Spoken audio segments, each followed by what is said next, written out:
उत्तर प्रदेश सरकार की तरफ से स्पष्टीकरण दिया गया है कि राशन कार्ड सरेंडर नहीं करवाए जा रहे हैं। जो भी ऐसी खबरें या दावा चल रहा है वो पूरी तरह से भ्रामक है। केवल 7 अक्टूबर 2014 की तारीख पर जो आदेश पात्रता और अपात्रता को लेकर के जारी किया गया था, उसी के आधार पर राशन कार्ड के सत्यापन का आदेश दिया गया है, जो बेहद सामान्य प्रक्रिया है।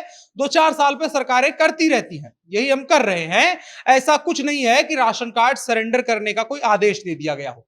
अब यह भ्रम पैदा कैसे हुआ? तो कई जगहों पर वीडियो फुटेज आए जहां पर इस बात की मुनादी करवाई जा रही थी कि निम्न आर्ताओं के आधार पर जो अयोग्य लोग हैं वो अपना राशन कार्ड सरेंडर कर दे, नहीं तो रिकवरी की जाएगी, वो भी मार्केट रेट के आधार पर। मिलता सब्सिडी वाले रेट पर है, लेकिन जो रिकवरी होगी वो मार्केट रेट पर होगी, जबकि एक्ट में रिकवरी का कोई प्रावधान नहीं है। लेकिन सुनने वाली तो ठहरी आम जनता, और ये मुनाकिदी बाकायदा जिला पूर्ति अधिकारी और डीएम के नाम से करवाई जा रही थी। और योगी सरकार की तुरंत एक्शन लेने वाली इमेज के बाद लोगों के बीच डर व्याप्त हो गया कि कहीं 5 किलो फ्री के राशन के चक्कर में घर पर बुलडोजर न चल जाए।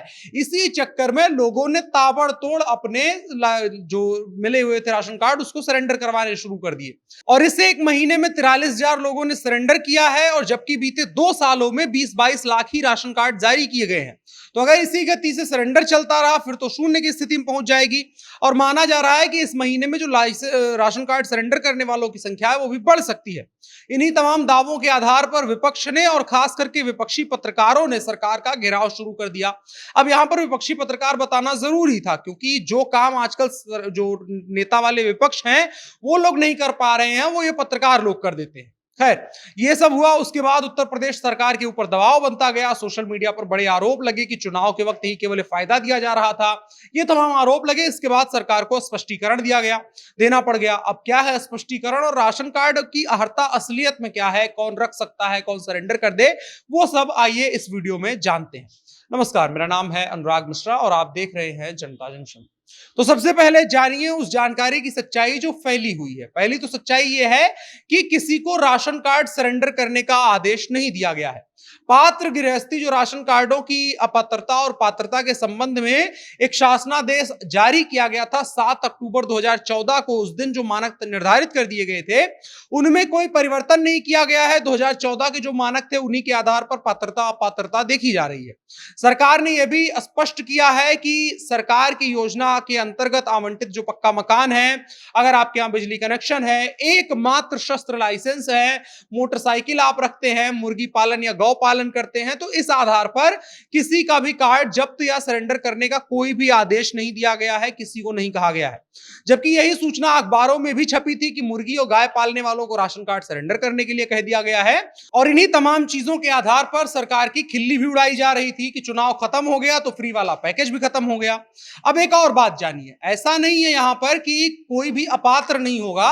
कुछ ऐसी श्रेणियां हैं जिनमें आने वाले व्यक्ति अपात्र हैं, जिनको लाइसेंस सरेंडर करना है, राशन कार्ड सरेंडर करना है, और या फिर अगर बना नहीं है तो बनवाना नहीं है, वो भी जान लीजिए।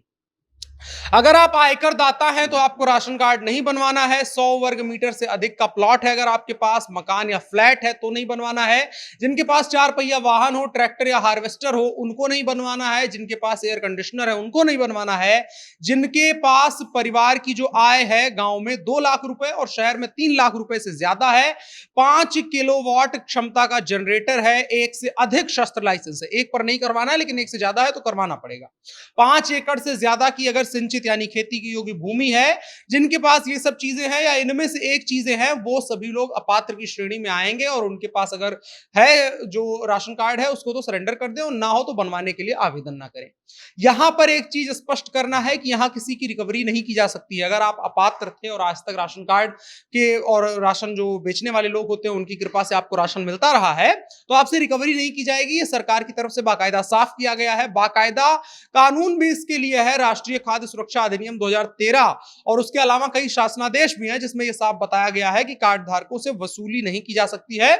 यह बात साफ की गई है सरकार की तरफ से। अभी जो सारा बवाल चला है उसको लेकर के एक स्पष्टीकरण में यह बताया गया है कि राशन कार्ड का सत्यापन एक बेहद सामान्य प्रक्रिया है। ना तो कोई कार्ड का निरस्तीकरण हुआ है और ना ही वसूली के लिए कोई नया आदेश जारी हुआ है। सरकार ने यह भी बताया कि 1 अप्रैल 2020 से अब तक उत्तर प्रदेश में कुल 29.53 लाख नए राशन कार्ड विभाग द्वारा जो पात्र अभ्यर्थी हैं उनको लाइसेंस जारी कर दिए गए हैं।